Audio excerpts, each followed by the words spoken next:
Huge swathes of the world's population are now living in enforced confinement. Now that we find ourselves cooped up in our homes, we may lose our temper more easily and end up bickering over minor issues with our loved ones. According to experts, it's perfectly normal if you're struggling to cope with this unusual situation, especially if you live in close quarters with other people.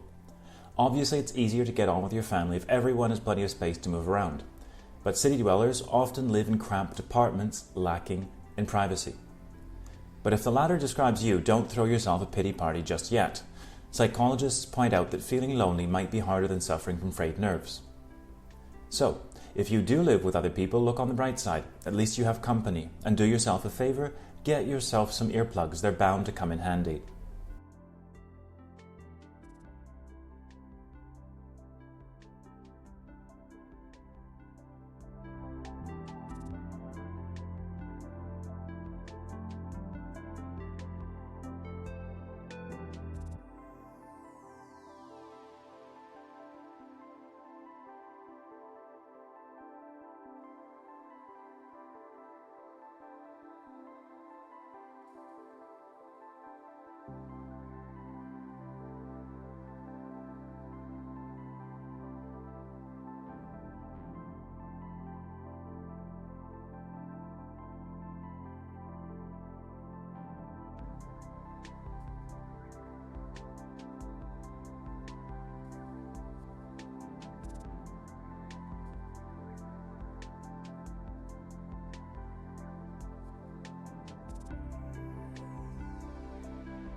Huge swathes of, or swaths of, a large proportion of, be cooped up in, be stuck in, confined to a small space.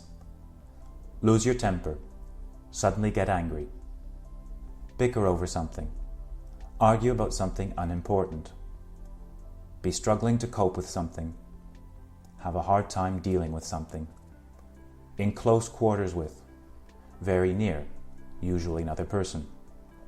City dwellers, people who live in urban areas. Cramped, uncomfortably small. The latter, formal. The second of two things people mentioned.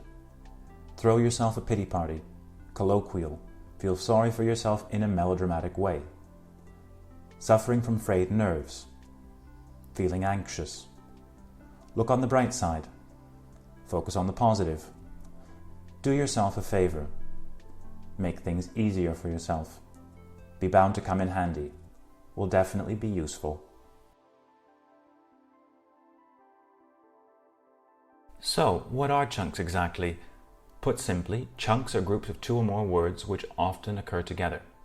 There are plenty of good reasons for language learners to focus on them, not least of which is the fact that research suggests we process language in chunks and not in individual words.